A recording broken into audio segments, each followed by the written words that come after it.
Muito boa tarde, obrigada novamente por ter aceito o nosso convite. Íamos pedir para falar um pouco sobre Natália Correia. Obrigado pelo convite. Natália Correia foi sempre para mim tanto uma grande poeta, não gosto da palavra poetisa, como uma grande prosadora, tanto em ficção como não ficção. Na ficção tem Madonna, que é uma obra-prima. Na não ficção tem muitos livros, alguns dos quais eu li, outros não. Por exemplo, nunca li Somos Todos Hispanos, mas li Descobri que era europeia quando ela veio à América em 1949 e publica o livro quase imediatamente. Ângela Almeida dá a data de 1950, já havia a data de 1951, mas isso não tem importância. Foi o único livro dela que, como eu fui imigrante na América durante 27 anos, que não gostei. Sei que isto vai causar algum espanto entre os meus amigos que o acham muito bom, mas a literatura é mesmo assim. Achei que era um bocado chauvinista, não é? Ela estava habituada ao tratamento de uma donzela em Lisboa, chega à América e isso não existe, não é? Quem é que leva as minhas malas? Não tem ninguém para levar as malas. Coisas assim que foram acontecendo. E depois ela não viveu a América. Ela esteve lá muito pouco tempo para perceber a complexidade daquela sociedade. Comparando, por exemplo, com um livro recentemente, há poucos anos, há dois, três anos, de Clara Ferreira Alves, Cenas da Vida Americana, acho que Descobri que era europeia, um livro muito mais pobre. De resto, eu acho que a Natália é uma daquelas escritoras e poetas que são mais faladas do que lidas. São figuras muito icónicas e mediáticas, ou ela foi até o seu falecimento em 1993. No entanto, tem uma obra espetacular, tem uma obra que ultrapassa muita gente da sua própria geração, e foi uma mulher que eu acho que abriu caminho a outras escritoras, deu confiança a outras escritoras. Uma mulher muito viajada, autora do Hino dos Açores, e depois tem esta característica que a nova geração, a geração que vem a seguir à minha, tem, é que por mais anos que vivam ou que vivam em Lisboa, nunca esquecem os Açores. Os Açores estão sempre presentes. E estiveram sempre presentes com ela, muito, especialmente após o 25 de Abril e todo o PREP e toda a questão açoriana, em que ela se junta a Vitorino Mésio, com quem se dava muito bem, e lutou por aquilo que ela entendia devia ser o rumo açoriano na altura. Tenho aqui um poema dela, que é um dos meus favoritos, não sei em que ano foi publicado, não me lembro agora, que eu gostaria de ler para demonstrar essa sua paixão. É chamado Manhã Cinzenta, o meu poema favorito dela. Há uma madrugada pálida e sombria em que deixei a terra dos meus pais, e aquele adeus que a voz do mar trazia de um lenço branco a acenar no cais. O meu veleiro era de espuma fria, levava o furor dos vendavais. À passagem gritavam: onde vais? Mas só o meu veleiro respondia. Cruzei o mar em direções diferentes, por quantas fui, por quantas gentes, nesta longa viagem que não finda. Só uma estrada esta, mais nenhuma. Na ilha que o passado envolve em bruma, um lenço branco que acena ainda. Eu acho isto um poema muito lindo e uma declaração de amor aos Açores. De resto, eu estive em vários... não quero deixar de passar isto, que é a grande especialista da obra de Natália Correia. Aliás, fez uma tese de doutoramento com sucesso na Universidade de Lisboa, Ângela Almeida. Mas estive em vários eventos onde ela esteve presente. Nunca tive a coragem de me aproximar dela. E um amigo disse-me, ela chama a tua geração de escritores vermes açorianos. E onde ela estava havia sempre muito cuidado com ela. Ironicamente, eu dava muito bem com o Dório Guimarães, que era o marido, e ele disse-me uma coisa muito bonita aqui em Ponta Delgada, quando estávamos a tomar uns copos juntos. Eu disse, você faz parte do pequeno grupo de novos escritores açorianos. No meu caso, não me considero escritor, nem crítico, ensaísta, etc. Ele disse, você foi uma das únicas pessoas que nunca se aproximou da Natália pela influência que ela poderia ter no seu lugar no jornalismo literário a nível nacional. Mas já estava no Diário de Notícias há muitos anos, quando eu o conheci pela primeira vez. De qualquer maneira, era uma figura intimidante. E eu estive em vários eventos em que ela se mantinha quase sempre afastada. O marido que vinha ter connosco e falava connosco com toda a naturalidade, mas ele disse-me isto, você foi um dos poucos que só escreveu sobre a Natália depois da morte dela. E escrevi precisamente sobre o livro que a Ângela Almeida publica no ano a seguir à sua morte, o retrato de Natália Correia. E porquê é que só escreve depois de falecimento? Porque não sei muito bem, se calhar eu era ainda, se calhar um certo medo de abordar uma obra tão complexa. Não sei bem, se calhar porque o livro da Ângela me tocou de maneira especial, que é uma fotobiografia, e porque eu sempre apreciei a sua escrita. Simplesmente nunca tive a coragem de abordá-la. Há escritores assim, não é? Levou-me muitos anos também para abordar a obra, por exemplo, do João Mel. Mas eu disse, quando eu publico uma recensão em 1994, que está aqui no meu livro, num dos meus livros, Marco Vado, livro de ensaios, da literatura açoriana e de outras narrativas, o Dório diz-me, você é um homem de integridade, e isso... não quero gabar aqui a mim próprio, mas gostei muito daquela delicadeza dele, de dizer, você nunca tentou utilizar a influência da Natália para um lugar na imprensa nacional, porque ela tinha muita influência. Uma das coisas que me arrependo, mas também vivia na América e ia esporadicamente a Lisboa, quando era correspondente do Diário de Notícias, foi nunca ter ido ao botequim da Natália Correia. Deve ser um dos poucos escritores açorianos que nunca tiveram essa ideia. Ou talvez outra vez esse receio, porque nunca sabíamos como é que a Natália ia reagir a qualquer coisa. Eu vi uma cena na Casa dos Açores, eu penso que ainda vivia na América, mas fui à festa do Espírito Santo, organizada pelos açorianos em Lisboa.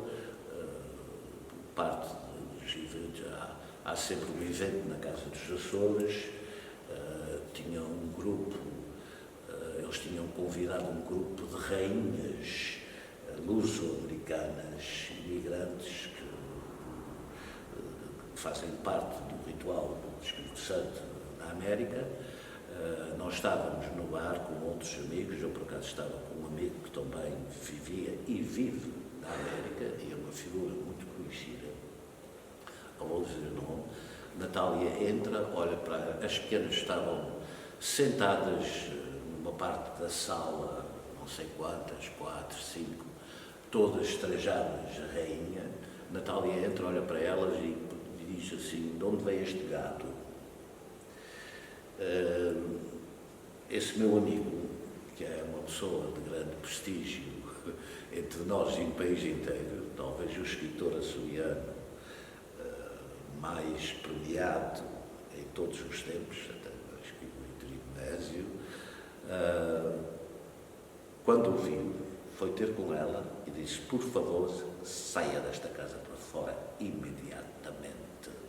Aquelas moças são nossas filhas, da nossa gente na Califórnia. Você não tem nada que vir para aqui com uma linguagem dessas. Eu vou-me, ela gritava, a gente ouvia, eu cá fugi, não é? Para estar para ouvir. Eu vou-me embora. E o meu amigo dizia: é isso que a gente quer, vai-te embora. E foi. E foi. Portanto, não era uma pessoa fácil não havia facilidade em aproximações. E isso afetou muito. Não só eu tenho outros colegas que também dizem a mesma coisa. E depois nunca sabíamos quando ela ia aceitar uma observação literária, uma crítica literária, qualquer coisa que ela não gostasse, nunca sabíamos como é que ela ia reagir. Agora, foi uma grande escritora, uma grande poeta, e como eu disse, e que abriu o caminho a muitas outras mulheres escritoras a nível nacional, e também estou em crer a nível regional, porque ela nunca tirou os Açores do coração e sempre lutou pela dignidade da nossa cultura a nível nacional. Pode não ter escrito diretamente muito sobre isso, mas estávamos, falo no arquipélago, sobretudo no seu coração. E a prova foi que ela arriscou quando ela e o Vitorino Mésio se metem num movimento que poderia ter sido problemático na altura, e ela teve toda essa coragem. Mas também era uma mulher muito influente. O Sr. Botequim dizem que até o Hotel Serra de Carvalho ia lá antes da Revolução, antes de organizar a Revolução, e até ao fim da vida o nosso ex-presidente, general Ramalhianos e a esposa, foram sempre amigos muito íntimos dela. Portanto, nunca desconfiaram que ela ia em frente com conspiração alguma, até às últimas consequências. E não é sem mais nem menos que o prefácio do livro da Ângela Almeida, Retrato de Natália Correia, é assinado por Mário Soares. Quem ela acompanhou, eu vivia na América nessa altura, mas sabia disso, quem ela acompanhou quando ele fez a presidência aberta nas ilhas, em São Miguel, e penso que na terceira, onde também contaram histórias mirabolantes que o Dr. Carlos Melo Bento pode confirmar ou desconfirmar, que ela na terceira entrou na TAP, sentou-se na cadeira da frente e alguém veio ter com ela e disse-lhe que aquela cadeira... temos de ter cuidado com estas histórias, porque algumas podem ser apócrifas, outras verdades, mas isso foi o que me contaram. Que ela sentou-se na cadeira da frente, alguém veio ter com ela e disse que aquilo era para o general, o chefe da Casa Civil, do presidente da presidência, qualquer coisa assim, e era um militar. E dizem que ele olhou para ele e disse: a tropa é lá para trás. Se é apócrifa ou não, tem a sua piada. Eu assisti a outras situações no Porto, juntamente com o seu marido, e outras que me contam da América, quando ela foi lá, anos e anos depois. Esse mesmo escritor açoriano, posso dizer o nome dele agora, Onésimo Teodório Almeida, conheceu-o muito de perto. E também, não sei o que é que ele pensa de descobrir que era europeia, que é essencialmente um livro sobre o que ela entende ser a América, mas ela não teve tempo suficiente. Não existe uma América, existem Américas. Não sei qual é a opinião dele sobre esse livro, mas tem outros, como o Dirige Voz da Califórnia, que acha um grande livro. Não sei se o leu no tempo do Trump ou não, e ficou contente com o que ela diz, mas deve ter lido muito antes disso. De resto, o meu respeito por ela é este. Aqui há muitos anos, a Livraria Solmar fez uma exposição de uma moça que estava a começar a sua carreira, o seu hobby, pintora, e encontrou lá um quadro da Natália, com a sua piteira, o seu cigarro. A imagem icónica da Natália. Eu sempre gostei de mulheres fortes, não é? Sim, forte. E eu não assisti, foi uma exposição na Livraria Solmar. Ultimamente tenho-me dedicado mais à minha geração, tudo, mas queria, se me permitem, ler um passo de Manuel Alegre sobre um dos últimos livros de Natália. Manuel Alegre escreveu: só no fim, com sonetos românticos, consegui ganhar um prémio. E foi preciso ter escrito um livro que ficará como um dos grandes filmes da nossa poesia. Contra ela conspiraram os que pretendem fazer da poesia uma charada para especialistas e aqueles de quem nunca nenhum verso e nenhuma frase serão sabidos de cor. Natália já está no nosso ouvido. Os 14 degraus de cada um dos seus sonetos foram também 14 degraus de uma acesse e de uma despedida. Ela sabia que estava a dizer adeus. Isto é muito lindo. E vindo de quem vem ainda por cima, não é? Manuel Alegre. Outra coisa que eu pus aqui na minha recepção